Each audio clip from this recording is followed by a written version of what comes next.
All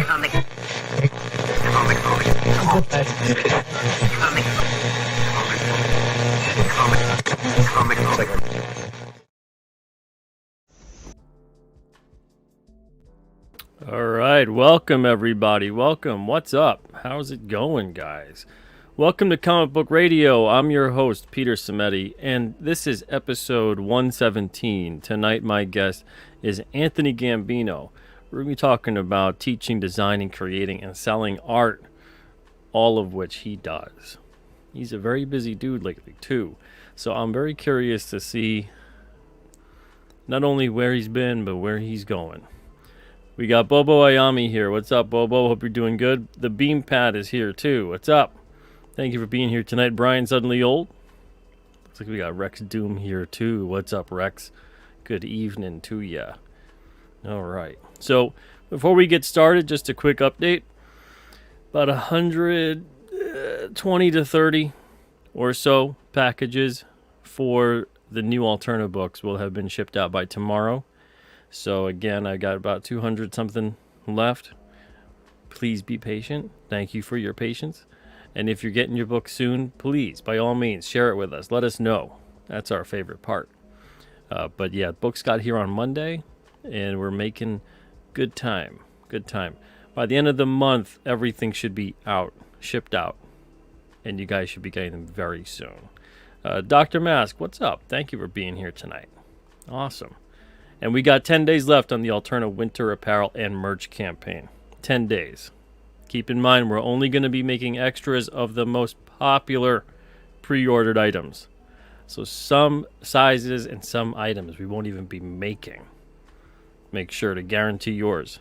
You get your pre-orders in on alternacomics.com/winter. Manny Cornejo, how's it going? Thank you for being here as well. All right, without further ado, let's bring him on. The man of the hour, Mr. Anthony Gambino. What's up, Pete? What's going on, chat? What's up, Anthony? How are you doing? I'm good, man. How are you? I'm doing very good, very good. Appreciate you having me on. Yeah, no problem at all. You are, like we talked about before the show started, a very busy dude. A little bit. I'm seeing, you know, you're getting a studio up and running. You're teaching classes. Yeah. You got all sorts of projects. You got a lot of irons in the fire. Yes. Have you always been that way? Have you always been a multitasker, entrepreneurial person? A little bit. I think more so in spirit, but I'm finding the mechanics of it more and more as an adult as I kind of go through the motions. I remember like when I was back in college, I without knowing from experience, I had the feeling and the kind of intuition that I didn't think I would be like a corporate person. And I ended up being for a little bit, for about 7 years, and that was great. Oh, and what capacity? Right out of college, I got a job as a graphic designer for Marvel. So I was there full time for 7 years. And then throughout that 7 years, I kept working on my illustration and my freelance, trying to build that up little by little. I got my master's in illustration, which is actually where I met Geronimo. And then after I graduated from grad school, the freelance started to pick up more, especially after the sketchbook campaign, once I kind of met everybody in this community. And then, you know, like I was gearing up towards hopefully quitting my job and pursuing freelance and teaching. Teaching was always a goal. And then a little over a year ago, I had an opportunity to give drawing classes to a group of homeschool kids, ages about like 6 to 10. And that went really well. And that kind of was the impetus of the teaching. And then, it was like a virtual thing, like a Zoom sort of deal? No. It was actually out of a back room of a cafe where I know the owners and we're pretty close. And they had this really nice room where they had meetings and recorded podcasts out of. And it wasn't open to the general public of the cafe. So I said, listen, this is what's going on. You know my career. I have an opportunity. I don't have money to pay you guys rent, but you'd get a lot of customers. What do you think? And they let me do it. It went well. And then 2 days before my last day at Marvel, I was walking my dog and the for rent sign on this place was up. So kind of just fell in my lap. And Serendipitous. extremely. And then I got a job this semester as an adjunct professor at Montclair State, which is a local college. So Oh, nice, man. Wow. I'm all over. Yeah. But yeah, Like you know, said, you're a even busy dude. yeah, man. Even in school, you know, I double majored, I had a couple part-time jobs while I was in school too, and I just try to get my hands in everything. Yeah, yeah. I mean, you're pretty versatile. You know, you're like you said, you're doing comic illustration, teaching. You've got solid graphic design skills. Thank you. It's interesting to see because a lot of people compartmentalize within the arts. You know, they really focus on one area and sometimes have almost no knowledge about another area. Yeah. You know, It so for you, was that more like, was that something that you just had a natural inclination towards wanting to know about many different things, or were you forcefully like, no, I want to make sure I know about many different things? I had no idea what I was doing. Okay. And I've told this story before, like going into college, I didn't know what I wanted to do. I liked to draw as a kid. I loved cartoons. I wasn't even into comics at the time, to be honest. I liked storytelling without realizing that I liked storytelling. So my high school guidance counselor was like, you know, you like to draw, maybe try graphic design because you get to draw sometimes, but it's more stable. You can be creative. It's mostly on the computer, but there's a lot of jobs for it. Wow, you had a decent guidance counselor? Yeah, you're not the first person to say that. And I wish I could remember her name so I could give her some credit. And I don't remember, but I remember that meeting very well. And throughout high school, I was taking Photoshop classes and I really liked it. So again, like things were starting without me realizing what they were. And then when I started graphic design in college, it was fine. I liked it. But then halfway through, I took an illustration course and I started to learn about actual storytelling. And it, you know, I'd say it all the time, like it really changed something in me. And without being like corny, it felt like what I was supposed to do, even though I wasn't by any means the best artist in the class or anything like that. I really liked it. I loved the whole process. And be corny. We don't have enough corny Right. and cheesiness anymore. Everything is so cynical. It's what I was meant to do. Exactly. Yeah, something out there in the universe speaks to you, you know, and sometimes you got to listen to it. And when we don't listen to it, sometimes bad things happen. True. Very you know. true. But it's great that you were able to do that and pursue that and have success with that. It seems like you've got a great work ethic, which really enabled you to learn as much as you could and put you in a position to succeed. Were you, when you were going into the I got to find a job mindset, how did that come about with getting work at Marvel? Okay, so I'm from the same hometown as a letterer who works for them, and I knew the family. I didn't know him per se, but a good friend of mine, his father knew like everybody in the family. So I asked him. I was like, you know, do you think you could ask if it'd be okay if I emailed him or something? I just have questions about the industry, like. It's something I want to get into, but I don't know where to start. And that was really it. So he asked, the guy said, yeah, of course. We emailed for a little bit. And then he said, listen, I have no problem like answering your questions. I'm going to be at this convention on this date. If you can get a ticket, like come hang out, we'll sit and talk and I'll look at your portfolio and answer all your questions. So I got a ticket right away. I drove, I think it was Connecticut at the Mohegan Sun over there. Okay. So I took the, whatever, 4-hour trip, whatever it was. And he told me flat out, he goes, your illustration, you still need a few more years, I think, but you're definitely ready to get design work. I don't think there's anything open right now, but I'll keep my eyes and ears open for you.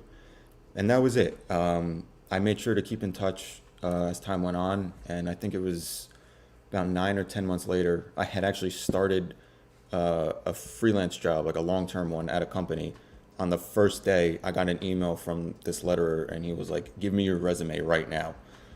I was like, "Oh man!" So I had to go to my boss at the time and be like, "Hey, first day, but I need a day off." Sorry.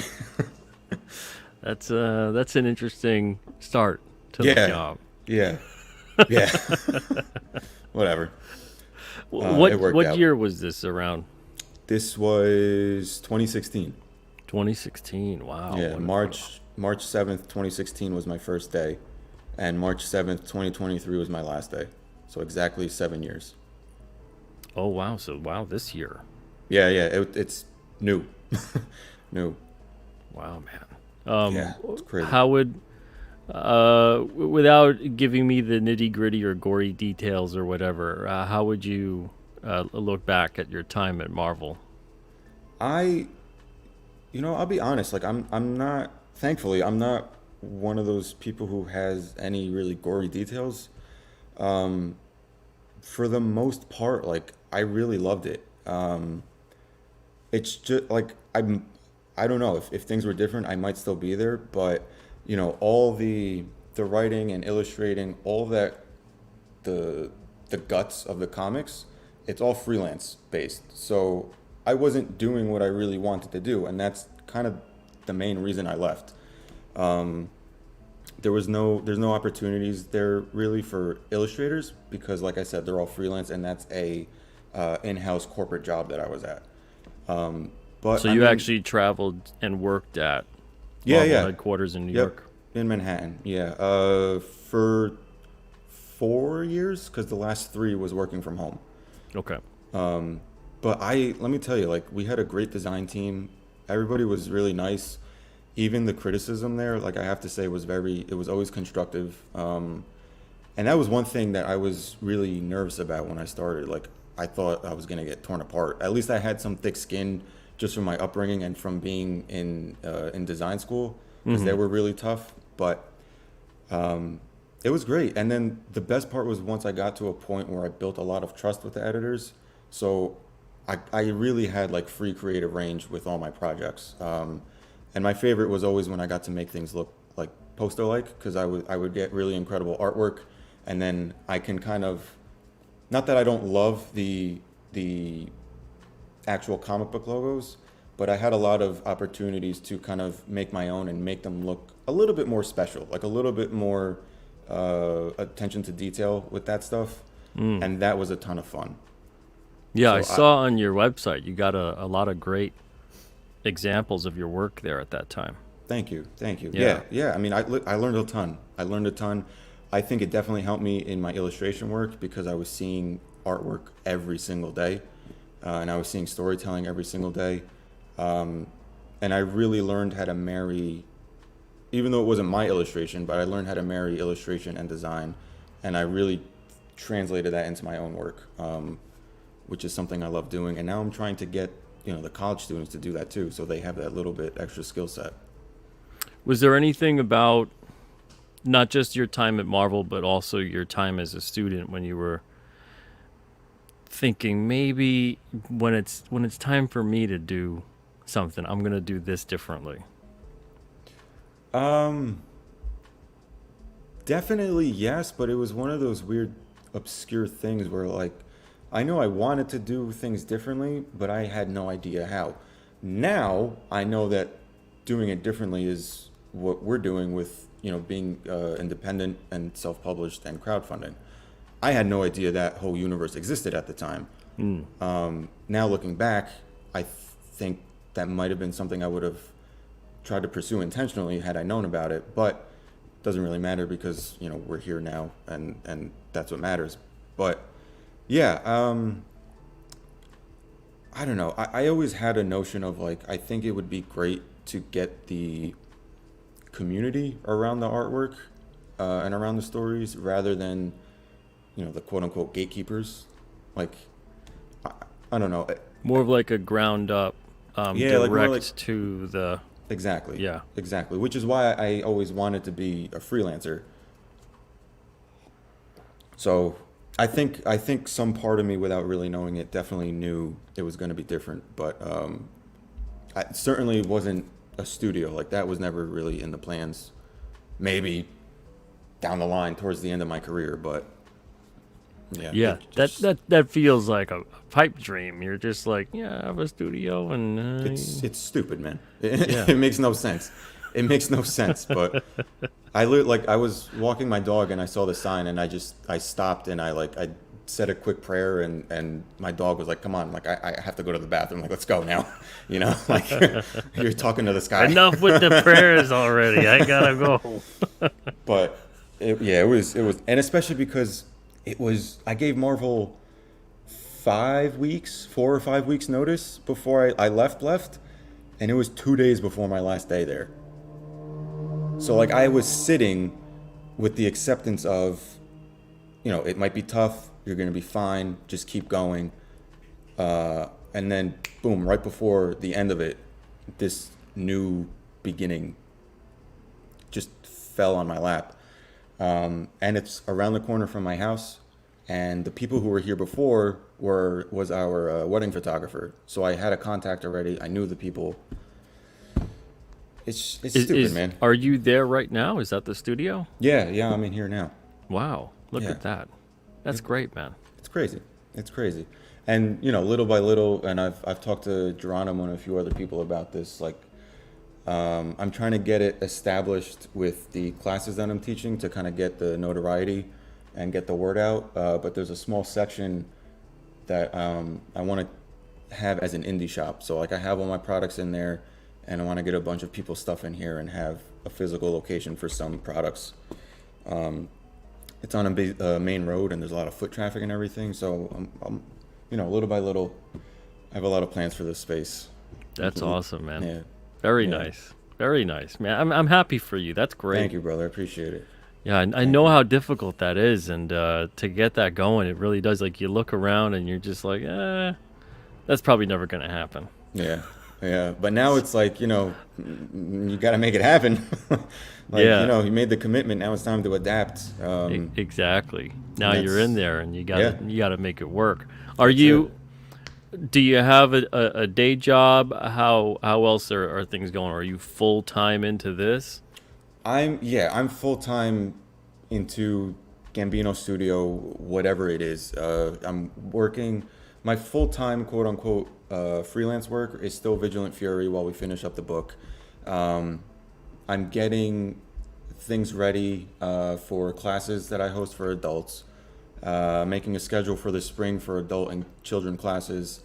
And then I'm at Montclair.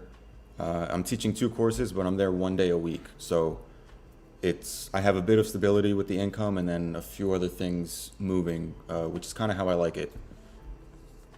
So, man, wow. Okay. So, yeah. and kudos to you, because thanks. I know what that's like when you're doing everything else. It feels like, okay, I got a bit of a safety net, and then when you go full steam ahead into full time plus, because let's be honest, it's not 40-hour work week. No. No. And then you're in it, and you're like, wow, I gotta, like you said, I gotta make this work. Yeah. And you got to do everything that you possibly can. When it comes to setting up classes and courses and things like that, how do you go about that? Well, man, it's. I'm gonna try to keep it concise because it's a lot of planning, and I don't want to bore people, but I start with the age group, and I think I start with the younger ones because that's who I taught first. So I have a bit of a curriculum established for that already. And that was kind of like, that was the first step, was the parent I spoke to initially who set up the class. I asked her what her son wanted, what she thought the other kids wanted, and then I went from there. So I did a generalized 8-week drawing and storytelling class that was kind of a mix of basic fundamentals and storytelling. So they can, do some figure drawing and then learn character design and do some perspective and do world building and settings. And then we worked our way up to incorporating everything into some sample pages for the kids, for them to have. And then that's kind of my first class for kids. And if they come back as repeat students, I try to do more specified courses.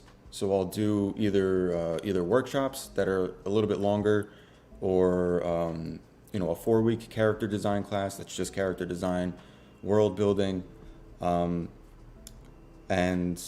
I really I take feedback from the students, even though they're kids. They're pretty direct in what they want, which is nice, and it helps me tailor things more towards their demographic. And then for the adults, I don't know if you saw any of this stuff that I was promoting on Instagram, but we have these like paint and sip classes that are really popular in this area. So do you know what that is? I don't know where they are. Yeah. Okay. I don't really drink and I don't really paint, but I love the concept of it. So I switched it up to a Express and Sketch.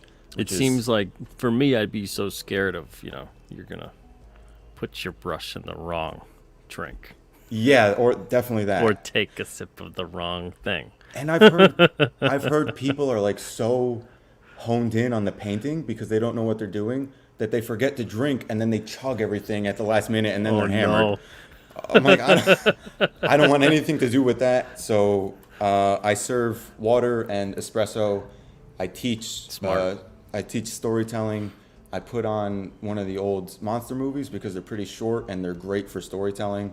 And then instead of doing a step-by-step guided painting, I give them a drawing that I did of the character pertaining to the movie, and it's a step-by-step packet for them to look through, and I go around and help them individually while they work at their own pace. Very nice. So, yeah, we did the first one a few weeks ago, and that was a lot of fun. Yeah, and then the next step is to get some teenage classes because especially if they're gonna like start going to Montclair, I think that's one thing that would be really beneficial in this area is to have a pre-college preparation course, at least one course, something. Well, yeah, even if it was just, and I imagine it would be just the most serious kids. Exactly. Yeah. So little by little, I mentioned, we have our first kid coming. He's due January 2nd. So I think in that interim between the semesters and while I'm taking a little bit of time off when he's first here, I think I'm going to use to schedule things for the spring and hit the ground running. And then the other side of it, which I know you know about, is the promotion. And that's important. Like, I mean, for these classes in particular, that's been almost 100% through Facebook, which, my God, it's a part-time job, just marketing on there. Because, I look for all the groups. I look for the groups in the area. Then I look for groups in surrounding towns to market to. Then each group has their own set of rules when you can promote. So you're almost like, you know what? I'm just going to print flyers and just. I did that. I did that too. I went into all the local businesses like, can you promote? I gave stuff to the crossing guards, like candies out to kids. Maybe you could even, I don't want that smoke. Like, I'm not talking to kids. Maybe you could even do something, and I mean, this is just me spitballing. Feel free to be like, ha ha ha. No, go to like the local, like some kind of a pizza place or whatever type of food that you think, and do some kind of cross promotion thing where they can have their pizza. And you have like a pizza party drawing thing. You could even do birthday parties at that studio too. That's in the back of my head for once the word gets out a little bit more. And also like sketch nights. I really want to do here. Yeah. Because they're really popular in the city at the Society of Illustrators, but there's nothing in this area. So if people don't want to go into the city, or whatever, I think it would just be awesome to have something like that here. Yeah, even I mean, you could have a whole huge thing on your hands there. You could even have when people have their stuff, and an actual launch party, a gallery. Yeah, yep. Trust me, man. Yep. Very nice. Yep. Yeah. That's great. Where is it located? Is it in Staten Island or Brooklyn or? No, Clifton, New Jersey. I'm in Jersey. Oh, okay. You're in Jersey. Yeah. Okay. Yeah, right. I'm about 20 minutes from Manhattan. Oh, super okay. close. Yep. Very nice, man. Yeah. Wow. It's crazy. It's crazy. Yeah. But how have you been? I mean, you're busy with everything too. Been good. Yeah, yeah. I'm not showing over here is where the mess exists past the mess in front because of fulfillment. It's like an absolute. It's disgusting. On this side especially. Well, Boxes and papers and empty boxes and oh my lord. What I'm looking at is a very patriotic mess, and Yes. it's pretty, yeah, very nice. At least that's very nice. Yeah, it works. I love the colors red, white, and blue, so Yeah. it works out, you know. I dig it. But yeah, it's fulfillment, and if it's not fulfillment, it's everything else. And if anything, every day for me is fulfillment anyway. I'm always shipping orders out on top of all the other stuff that's going on at Alterna, between the promotion aspect, talking to the creators, getting my own stuff done. Yeah, it's a more than a full-time gig when you really get into it, into every possible way you could get into it, which is obviously what you're experiencing too. Yeah. And you've got that studio set up, which is great. And at the same time though, are you thinking at all that when you go into it with this, that maybe the worst thing that can happen for your comics career is that this really takes off? I'd be lying if I said I didn't think about it. If that thought hadn't crossed my mind, because I've had professors who I'm still really close with say to me, like, teaching's a great gig, especially as a professor, but don't, like, it's weird. I feel like there's always a trap. Like, if you go into full-time work, like a corporate job, they say, don't get stuck. The worst thing that can happen is you get stuck. If you start getting stuck, get out. And I've had professors say that about teaching. Like, just teaching's great, but don't get caught up in it, because the money's really good, and they're always looking for adjuncts. There's a lot of schools in the area, but I've had some say, like, I'm actually, like, I miss drawing, I miss illustrating. And then, that thought's definitely crossed my mind, but at least I have enough, I mean, I don't have total control, obviously, but, like, I have enough control of the situation where I know, I know the maximum that I can do in the studio with college and be able to do my illustration work. So I know, like, I don't schedule 5 classes here a week plus teaching at a college. You're not going to draw anything. You know what I mean? Yeah. So I have to be very careful and very particular and selective with my scheduling in particular. Yeah, because some people have a problem with the saying no factor. Yeah. On that level. Yeah. Yeah. I do, but I just got my first no under my belt, so that felt good. And that was a good, a little boost to be like, okay, you're not going to die if you say no to something. Yeah, and it's interesting the first time you do it when you realize, there's no way I could take that on. There's no way, I got too much going on. And there's almost like you're hit with this weird bittersweet feeling. Yeah. Then, because at first the mentality, you're in it for so long where you're just like, yes, because you never know what the hell's happening, and Mm-hmm. You want to stay busy. And then you do eventually hit a point. The more you keep doing it, the more you keep getting better at it, where you're like, wow, I got to really start saying no because I'm too busy. I'm too, it's impossibly busy.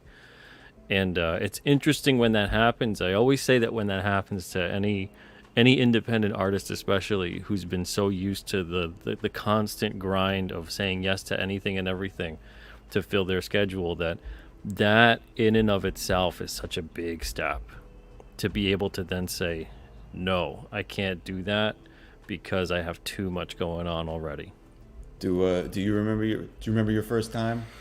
Yeah, my first no to work that and not no based on I didn't think I was right for the job or anything else, but solely based on I just don't have the time to take that on, was probably about, I'd say, 7 or 8 years ago. And I was doing, let's see, the first 6 years or so of Alterna, I was working other jobs, whether it was retail or then eventually as a substitute teacher. Mm-hmm. And then just after that, it's been 17 years, so about 10 years or so been doing Alterna full time. And about 7, 8 years ago was when I said no to something being, and it was just a commission. It was like a 9 by 12. And I just thought there's no way I have any time whatsoever to even get this done. And I wanted to do it, but it just Yeah. wasn't going to happen. Yeah. And I remember thinking like, wow, that's strange. It's a weird feeling. It's a weird feeling. It really You know, is. they were going to pay me what I wanted to get paid and everything else. And they were even going to be very patient about it. But I just didn't feel right about it being like, yeah, I'll get that in 4 or 5 months to you. It Right. just felt really, no, I just can't do it. And I was like, let's, maybe if something opens up again down the line, I'll reach out and say, okay, I got room in my schedule, but that day never came. And if anything, I feel like every year that passes, I get busier and busier to the point that now I have to really start curbing in other ways. Because even people go, okay, why does it seem like Alterna doesn't really take on as many projects as before? There's all kinds of reasons for that, but one of the biggest is because of the fact that I'm looking to decrease the level of my busyness, because for such a long period of time, we're talking about I'm working for 16 hours a day, Yeah. and during the course of that day, it's just you hit moments where you're like, I don't think I ate today. Yeah. Yeah. And you can only do that for so long. So you start eating away at different things that regard your health and your well-being. Yep. I did that. I did that all throughout grad school, because I was commuting into the city, working full time, then going to class at night or on Saturdays, and then commuting home. So I was up at 6, in the office by like 8, work all day, go right to school, and I'd be home by 10, 11 o'clock. And I did that 5 days a week for 3 years. And I told my wife, who was my girlfriend and my fiance when I was in grad school, I was like, I know I'm not going to work out. I know I'm not going to sleep much. So like, at least let's keep our diet as like clean as possible and try to at least keep the health up.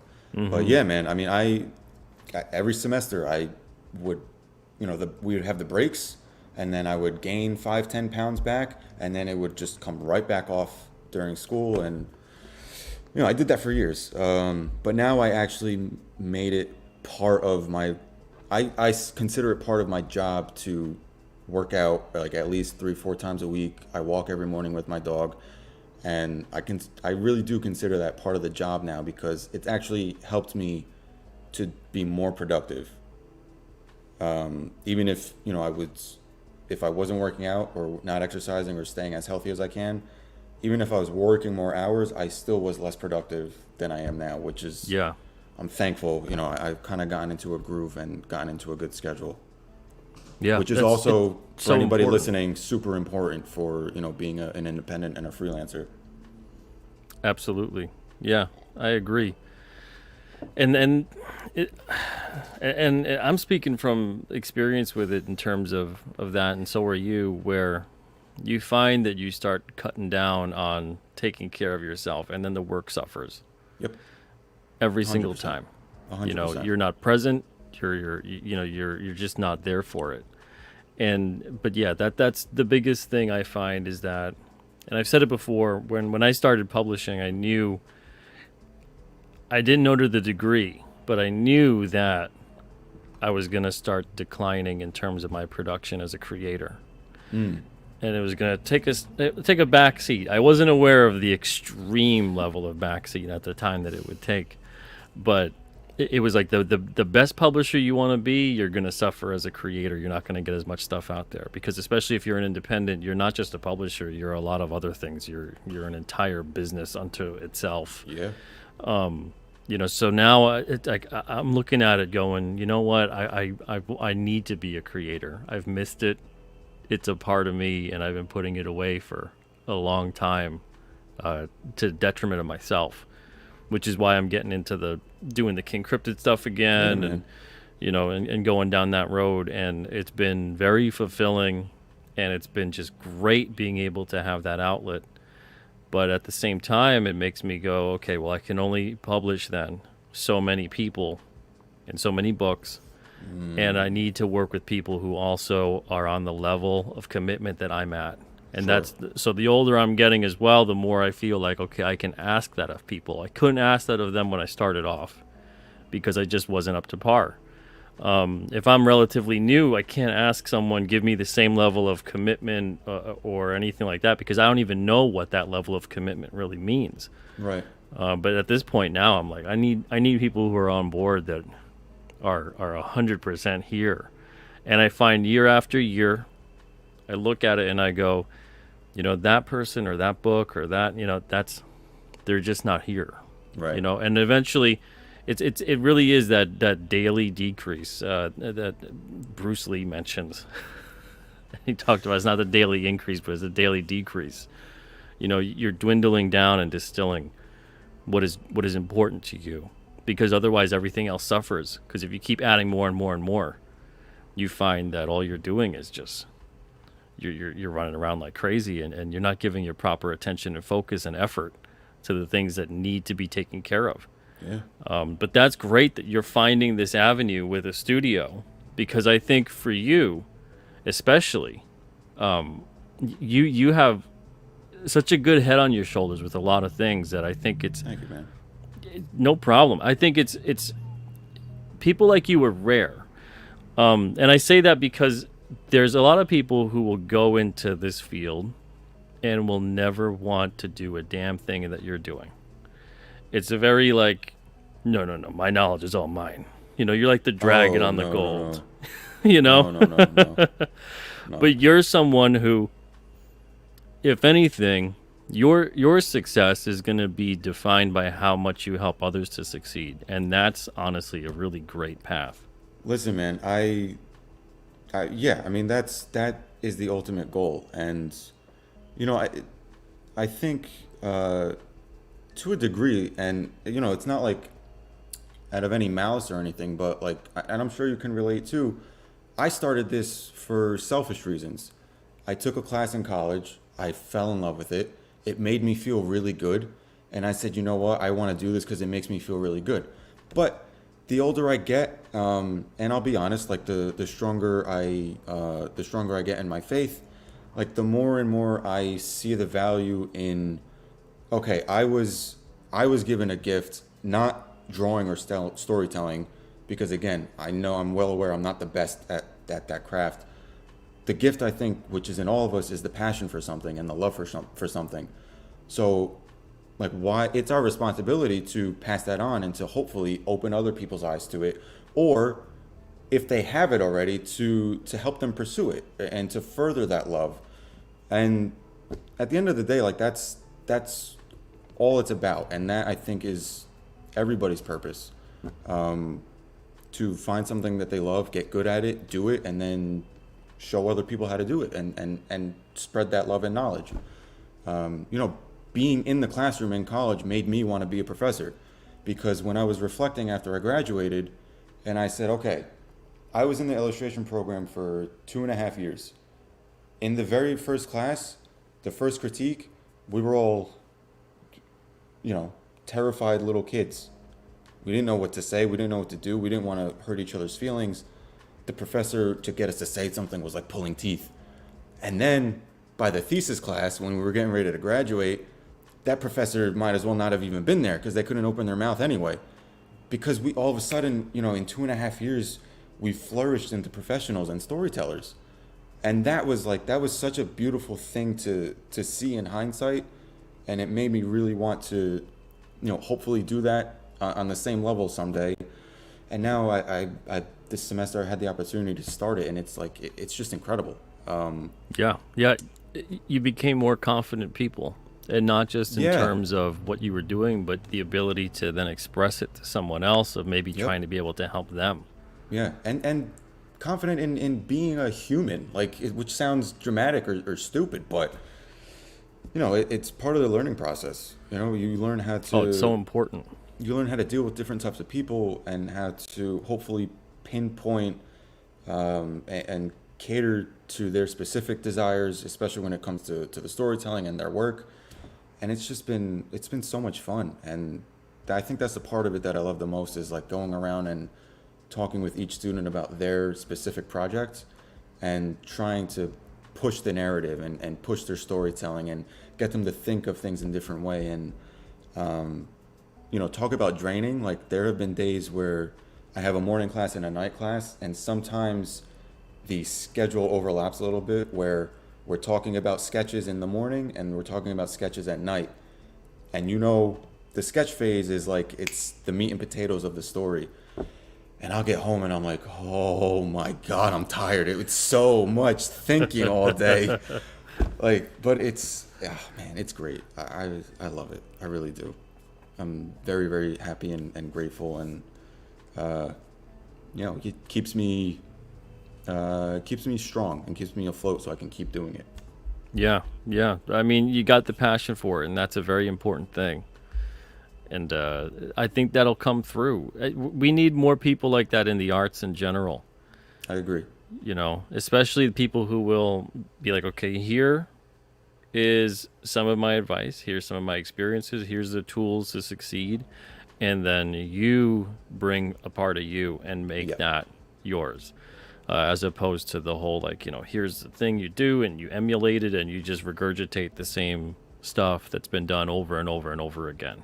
Exactly. And then, you said too, there's a big part of it that I think people are going to learn more now than ever before, just because they're around it so much. But that's the promotional aspect. I think we live in a day and age where people are promoting, and they're not even aware they're promoting sometimes, because because people are out there and putting their stuff out. And I don't think people are aware sometimes that if you just share your art on social media, that's promoting. Yeah.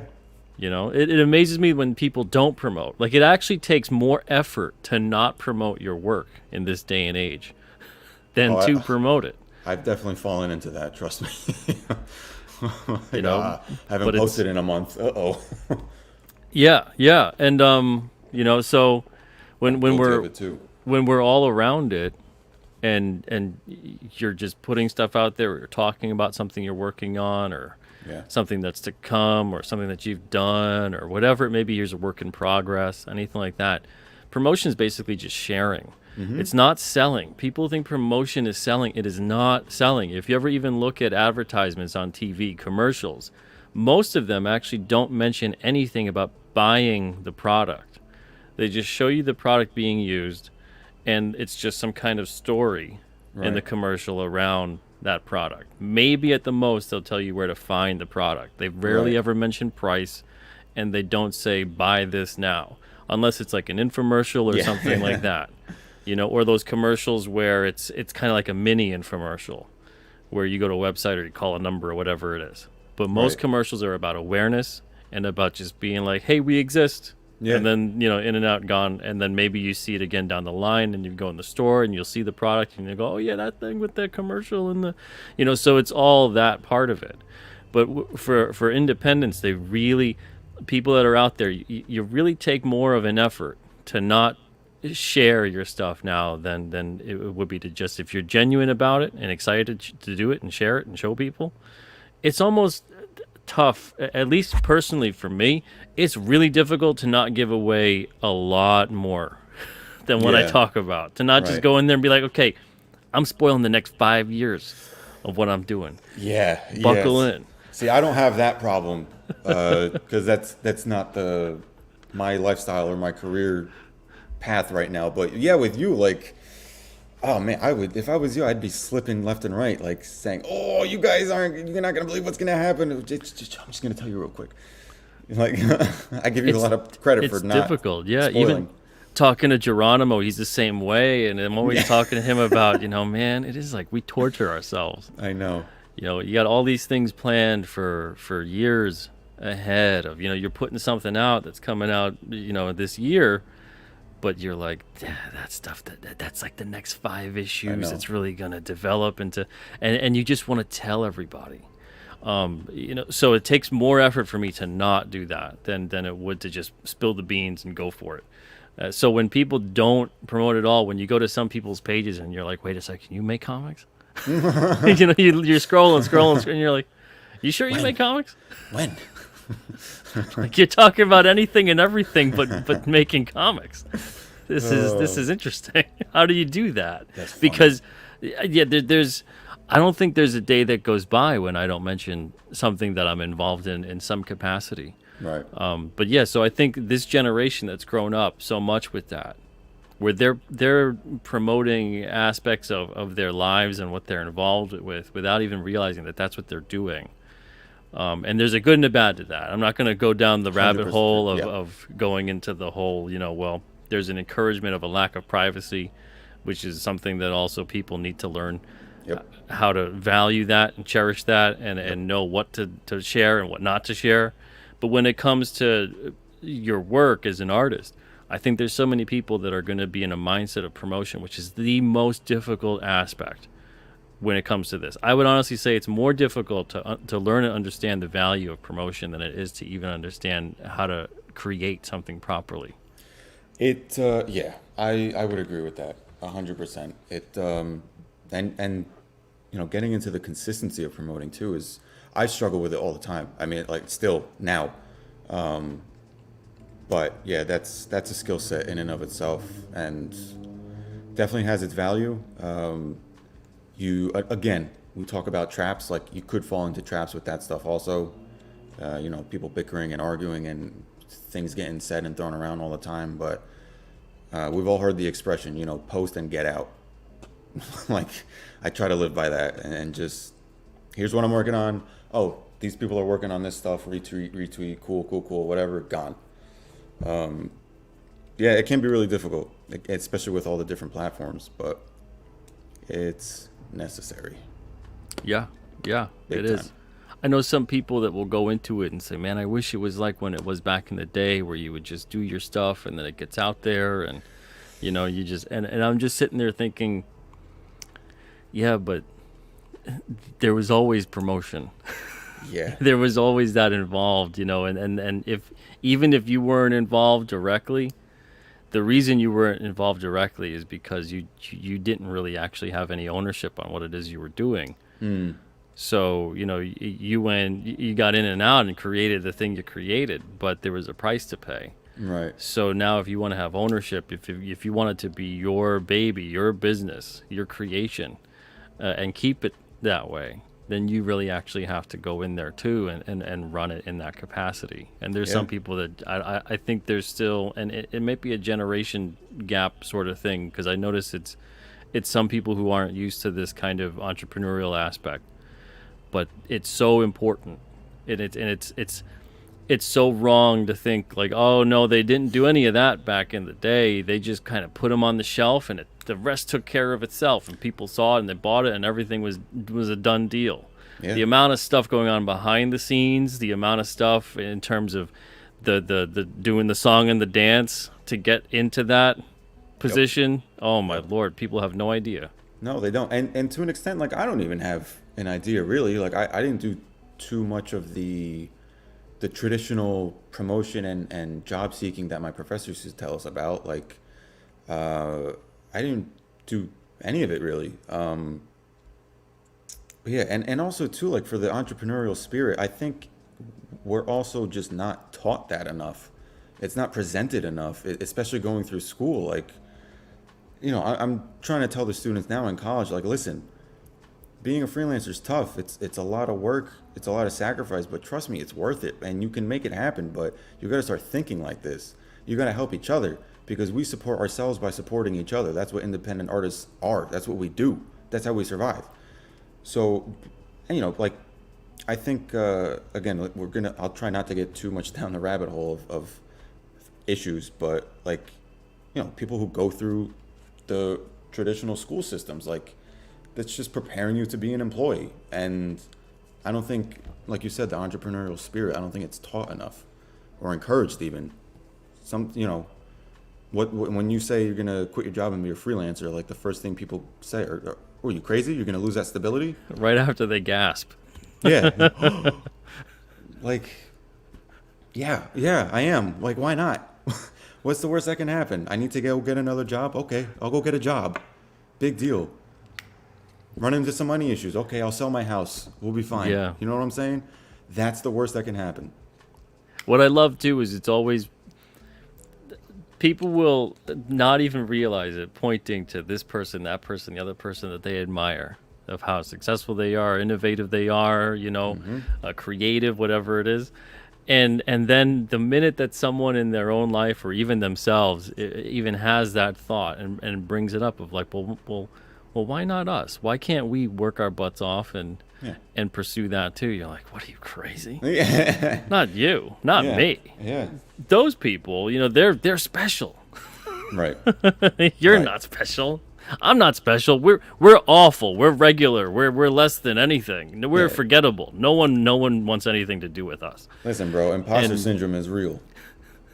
Okay? Talking firsthand here. Like, it took me a long time to build up the courage to just quit and be okay with it. Like, I mean, I don't like admitting it, but there were times where I thought I was getting close. Freelance is picking up. I think I can quit soon. And my wife and I would sit down and have a conversation about it. And I ended up on the kitchen floor, sitting against the refrigerator, shaking, just because the anxiety got so bad. And I hate feeling that, and I hate admitting that. But that's what happened. It took a lot of, not trial and error, because I never really went for it, but it was a lot of preparation and a lot of steps and a lot of life events that were out of my control to happen that really, pushed me. And we talked about in the beginning, you kind of feel and hear and receive signs from the universe or God, whatever you believe in, and you kind of just have to listen to them. And I think a lot of people just don't listen to them, or they push them down, like you said. Like, oh, no, Yeah. not me. Well, why not? Well, yeah, like you Who said. were they? They were you a few years ago. What the hell's the Exactly. difference? Yeah. Who's the master? The master was a student at one point in time. Yeah. So, You know. yeah, man. And that, yeah, the whole system is so predicated on that kind of conformity. Mm-hmm. And then when people want to break the mold or whatever, you're that square peg. You gotta Yep. get smashed. Yep. And that's the part that's strange, is the fact that we do put people on pedestals when they achieve the thing, when they break the mold and then persist and then keep going. You know what? No, I'm sticking with it. I'm going to keep doing it. I'm going to keep trying to achieve something. And then all of a sudden people admire Yep. and go, oh yeah, look at it. They're so brave. They're so creative. It's like, But- well, when they were and- doing it in the beginning, you thought they were crazy. And I think the thing that happens is with those people who all of a sudden we admire, I think a lot of times we don't see the process. We don't see the years of promotion and hustling and side jobs and grinding and failure. We don't necessarily see that, because now all of a sudden they're in this stratosphere, and now they're in a space where they're seen by a lot of people, but it took a lot of time and steps to go from this to this to this to this to this. Because when they were Absolutely, down yeah. here, we didn't see them. People around them saw them, who they were close to, but not us. We're on the outside. There could be somebody right now who in a few years is going to be, the next big thing in indie comics or whatever.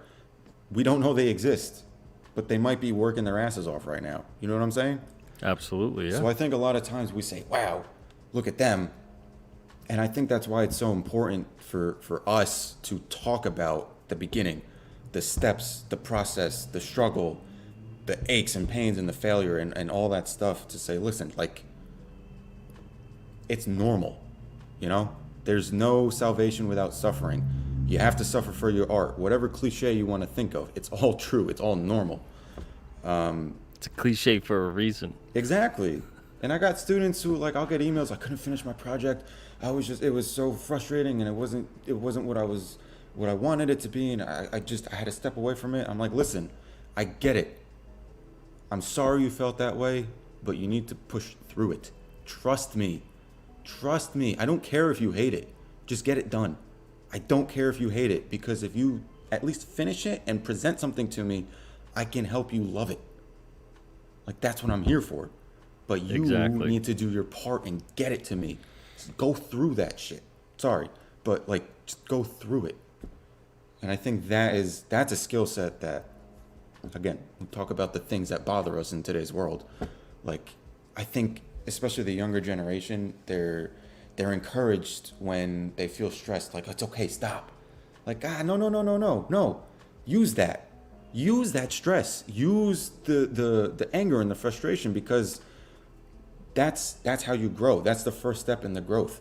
Instead of looking at it as a hindrance, you got to look at it as an opportunity and say, okay, this really sucks right now and I'm pissed off, but man, in a little while, like, it's going to be good, or it's going to help me, or the next project will be better.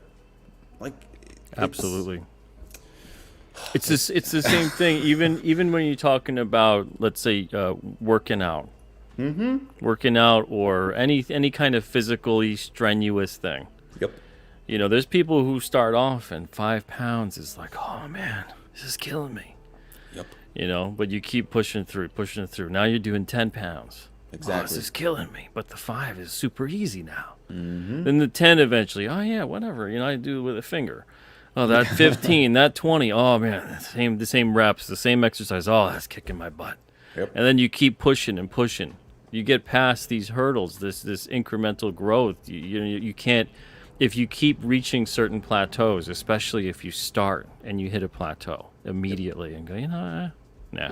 Then it says two things. It says either that this 100% really is not for you and you have to pursue something else, or that you are giving up too soon.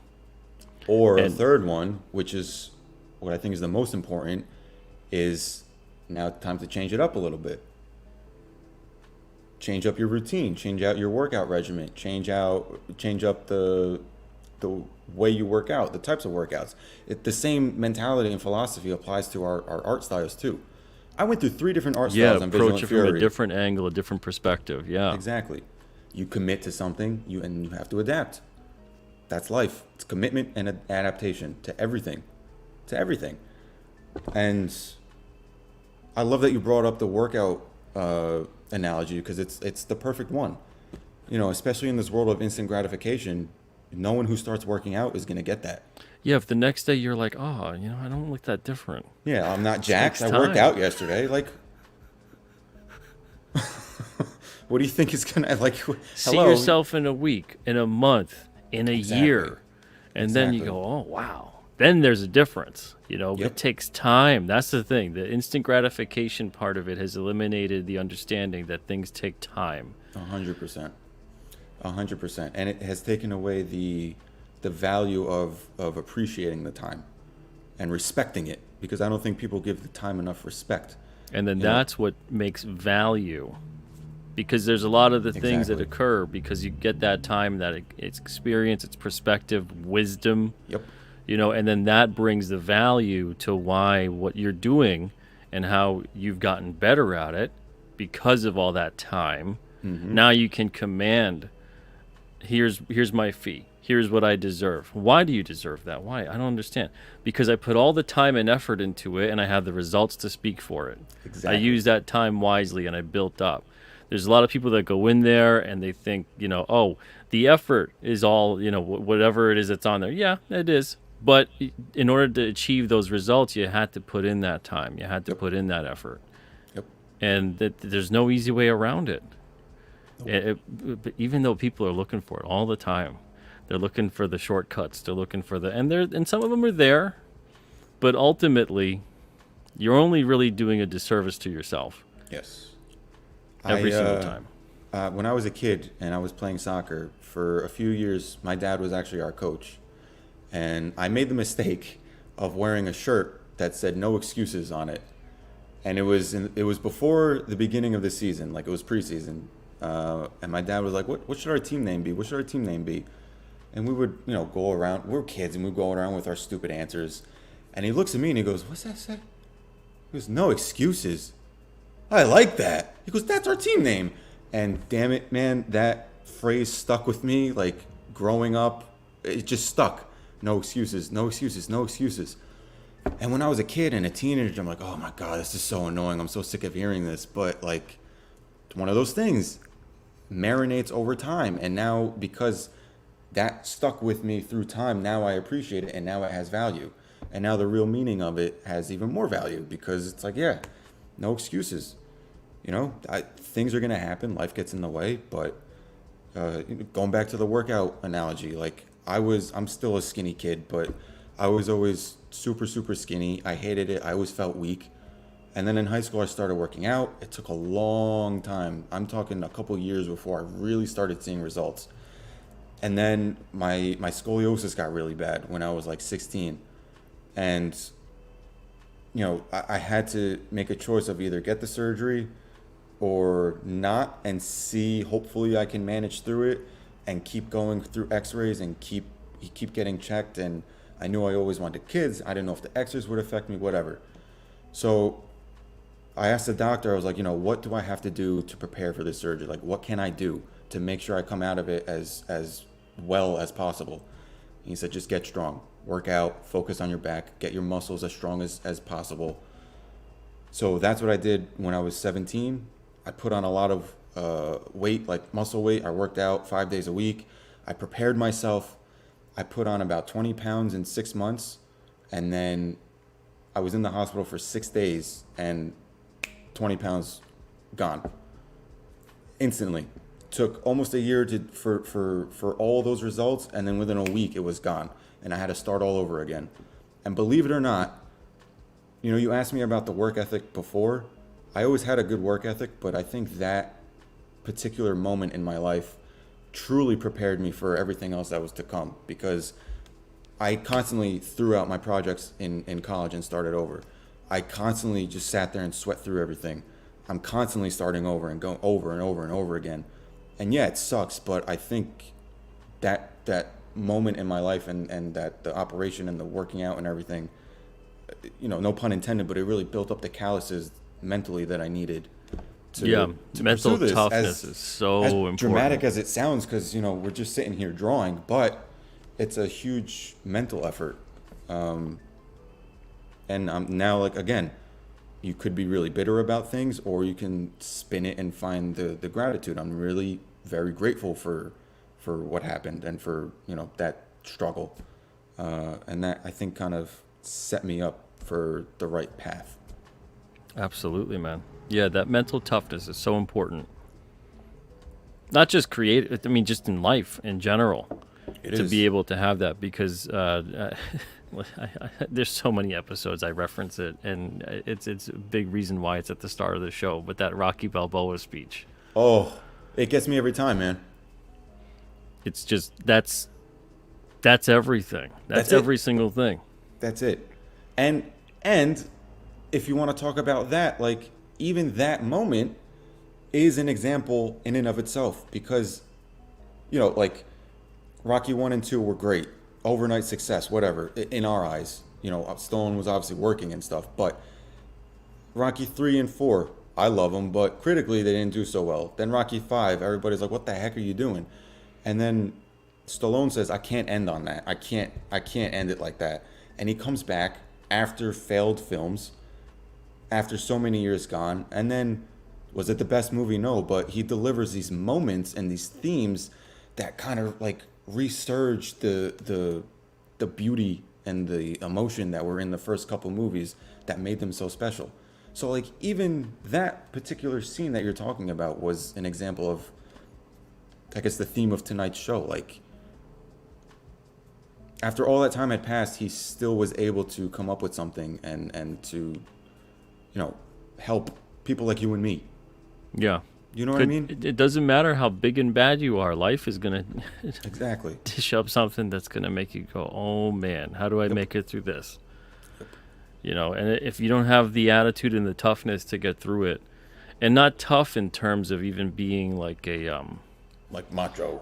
Yeah, or cynical or dismissive or anything like that, but that toughness that comes from that mental, that state of gratitude. Exactly. Where you're like, how do I turn this moment into something that I can learn from and gain experience from and come out on the other side stronger than I was before? Exactly. And if then anything, you look back and go, I'm kind of grateful that I went through that. Because it builds persistence. Yep. Absolutely. Attitude of gratitude, right? That's the other cliche. Yeah. Again, cliches for a reason. I know. Spicer, thank you so much for gifting 10 memberships to people in the chat tonight. Man, you're great, Spicer. Appreciate that, buddy. And he says, "Great talk, fellas. Keep it going for 4 more hours." Man, I Sure. wish I could. I'm gonna have to have Gambino on again. You know, Anthony, you got to have another course at that studio talking about motivational speaking for the No, entrepreneurial independent artist. listen, man. I don't know. I that talk about imposter syndrome. I don't think I could see myself doing that. But Give it 10 years. yeah, maybe. I You'll wrap try up to enough. incorporate it though in the classes.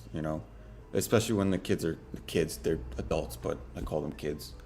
Especially when they're coming to me like bummed out. I'm like, listen, shh, be quiet, get to work. I'm here to help. Trust me, you'll be fine. Like, just let's go, keep going. You're here for a reason. Prove it. You know. And that's the beautiful part about creating too, is it helps to, once you get in that zone, the rest of whatever melts away, Yeah. and you're in a clearer path. And you find, at least for me anyway, I find that when I'm dealing with something that's driving me nuts, if I can get into a creative zone, get into that, I actually, my subconscious is like figuring out the thing that's driving me nuts, and I have a clearer path ahead and how to solve that. Are you talking about like if things are external things are driving you Yeah. nuts? Yeah. Yeah. Yep. Yep. Yeah. I can definitely relate to that. Do you have any I don't know what the word is, but do you have like things that you have around you that help you get into that state?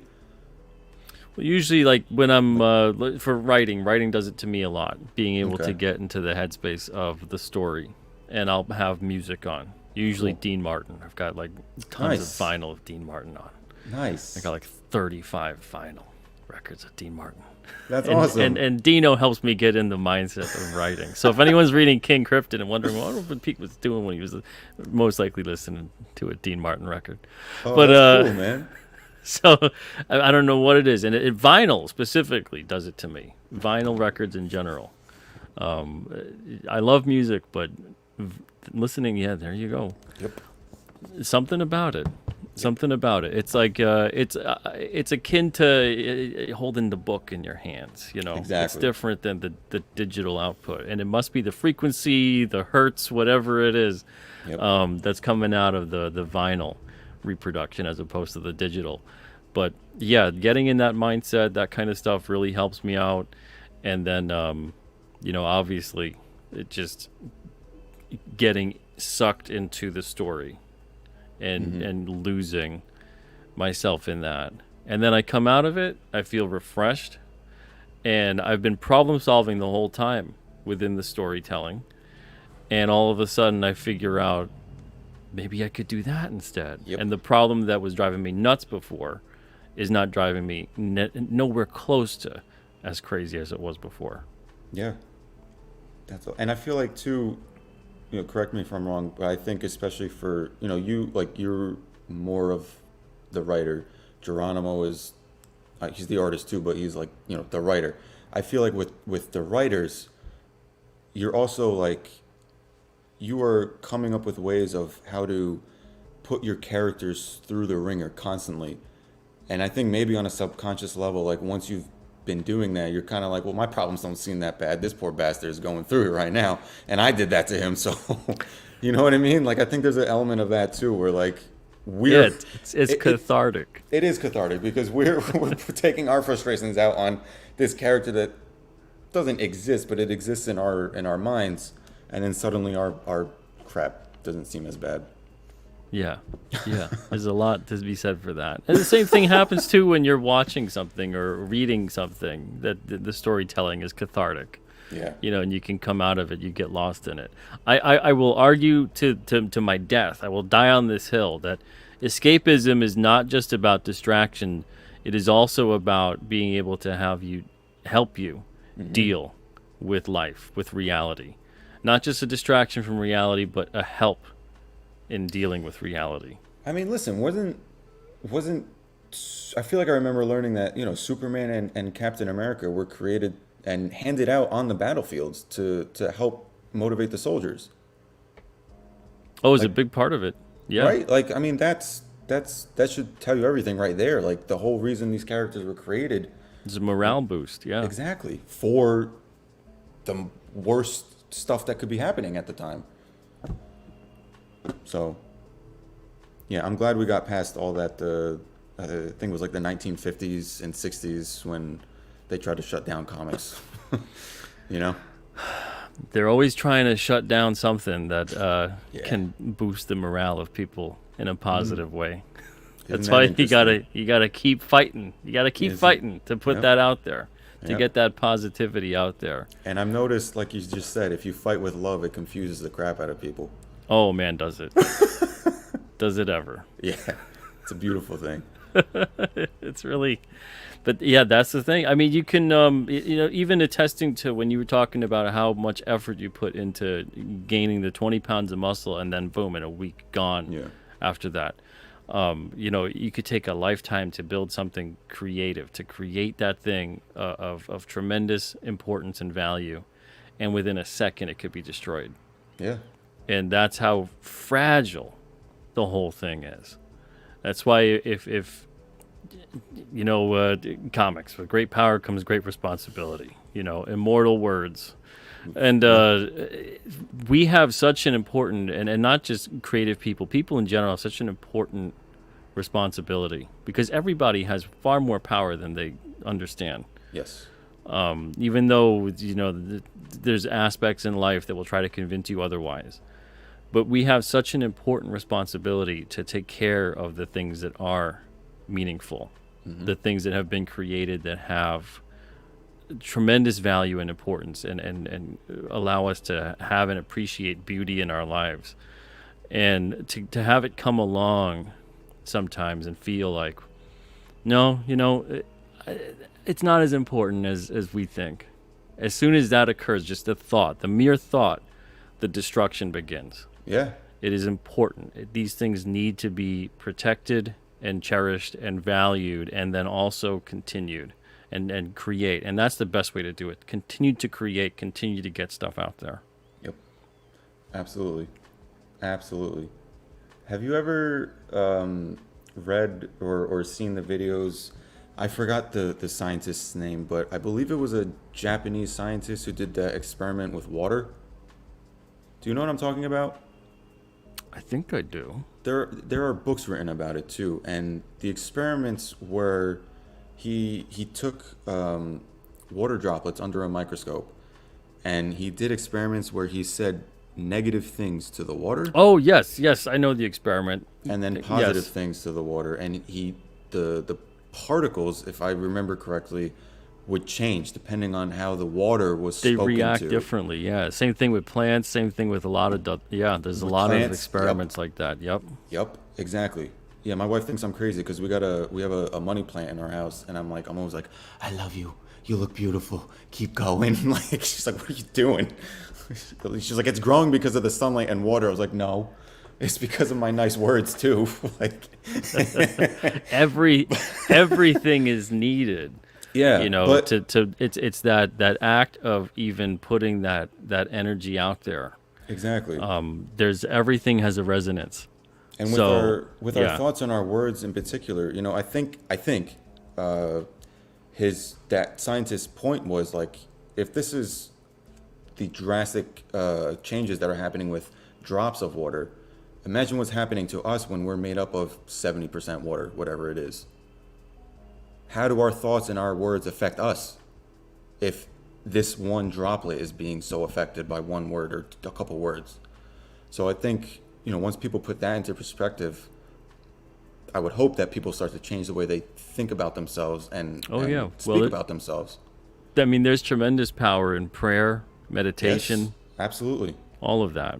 Absolutely. And people tend to lean towards that stuff when they most need it, but I've learned that it's most powerful for the most mundane things. Like I just started praying more, and not only when I'm like in need of something, but help me have a good class today. Help me get all the tasks I need to with my job. If I'm cooking, help me cook a good meal. Help me have a nice workout. Like, help me feel all like It's just constantly. it's It's little positive affirmations and Mm-hmm. expressions of gratitude. Yep. Yep. You know. Yep. Exactly. And just keep. I tell my students too. First thing you do when you wake up in the morning, before you even put your feet down, just say thank you. Say it to God. Say it to the universe, to your partner. Just say it out loud. Who cares? Just say it, and see if your day starts to change. It's very important. Whether Very they do it or important. not, I don't know, but I tell them to. Well, hopefully, even if they at first think like, I don't know, that sounds stupid. Whatever. Hopefully they give it a shot, and then they're I like, hope so. oh, maybe there's something to this. I honestly think that's a really big thing as to why so much of this stuff nowadays, and we'll wrap up in a minute. It's been great talking to Likewise. Anthony tonight. But I think it's such a shame nowadays we're seeing the very purposeful, dismissive attitude towards prayer, Mm-hmm. towards having that positive thought, towards extending sympathies to people. Yep. That that's not enough. You need that. Well, yes, you do. You do need the action, but it Sure. all starts from manifesting that thought and then expressing it. That if you never were to do that, if you never were to have the thought and then express the thought, action would then never happen. Right. So by trying to kind of quell people from even wanting to have that, because you need to just have the action, well, you're never going to have the action. You have to have the other stuff first, the thought, and then you have to have the expression of, I wish that this would occur. Exactly. And if you truly, especially in proper prayer, you don't just, oh yeah, I want that thing. Yep, No. okay, you really have to feel it. You really have to concentrate on it. You have to be there. You have to be present in that state of mind. Yep. And if more people, I think, took the time to have that, but again, it's about taking the time, which this world Exactly. affords very little of nowadays. Exactly. Maybe we would see more change. I think so. And I think we've spoken a lot about gratitude throughout the show, and I think even in prayer, like uh, I was taught fairly recently, even instead of asking for things, thank whatever you're praying to. In my case, I thank God for the things that I don't necessarily have yet, but I'm thankful for them anyway because I know it's a matter of time because it's what I'm working towards with good intentions. Yeah. Yeah. So I think, and it's absolutely a form of manifestation, I think. I think some Yeah. people just put different words on it, but it's You the same pray as concept. if the outcome has already occurred. Exactly. And then Yeah. it helps you build your belief, like you were talking about, that it is possible and that you can actually do it with the actions. Yep. Yeah. It's a very interesting thing, and it time and again it's been proven Mm-hmm. to work in a very tremendous way. Rick Saylor, thank you so much for gifting 10 memberships to those in the chat. Thank you guys for being here, and I hope you enjoy your stay as a member of the channel. Spicer says, this dude just sold me a comic. There you go. Nice. So, yeah, we got Vigilant Fury. The link is in the description of the show. And I also got GambinoStudios.com in the description of the show as well. Thank you. So before we wrap up, where can they find you, and where do you want to send them? You can find me at Gambino Studio on Instagram and Twitter. Like you said, GambinoStudio.com. I would love to send them to all three of those and the Indiegogo campaign. We have about I think it's 3 weeks left on the Second Chance campaign for Vigilant Fury. We wanted to put this campaign together keep it like short and sweet and simple. As the title says, second chance, to get the people a second chance to buy it if they couldn't a year ago, and also to show people the drastic changes in the art style, the reasons for the delay, and to, of course, thank them for their patience and for sticking with us. And we are very, very happy and proud of what we're putting together, and cannot wait to get it to everybody. So head to the link for the Indiegogo campaign. Take a look, even if it's not your thing. If you share it, like we were talking about, promotion is everything. And thank you, everybody, for your time and for listening to me babble. Oh, it was great. Great. I'm going to have you on here to babble again. I would love to. Sarcastic Agnostic says just backed, number 12. Oh, thank There you. Go. Appreciate it. And thank you, Jennifer, for the $2 Canadian super chat there. Says, hello, Angels panel chat. XO. Thank you very much, Jennifer, for being here tonight. Everybody, thank you guys. The chat was incredible tonight. Thank you so much. Anthony, you were fantastic, man. I'm going to have you on again. Anytime, man. And thank you. yeah, there's just so much to talk to you about because you're doing so many things. But, I'll have to spirit you away from your very, very busy schedule for another hour in the future. I will make the time. Don't worry. Thank you so much, brother. This was great. Everybody, again, I'm going to be back on here tonight. Tomorrow night at 9 o'clock Eastern with Kat Rocha. She's back on the show. We're going to be talking about cryptids and creatures and all that good stuff. She was on about a month or so ago, and it was a really fun conversation. She'll be back again tomorrow night. That's 9 o'clock Eastern. And until then, I hope you guys are having a great night. I hope you have a great weekend. I hope you have I hope you're having a great year, because holy smokes. I mean, November 17th. Where Also has the weird- year gone? Also weird that it's episode 117 on 11/17. Yeah, right? Look at that, right? We got, Kismet, serendipitous, something. Man, oh man, this has been great. Thank you guys, and until tomorrow night when I see you again, I hope you guys have a great night and an even better tomorrow. See you guys.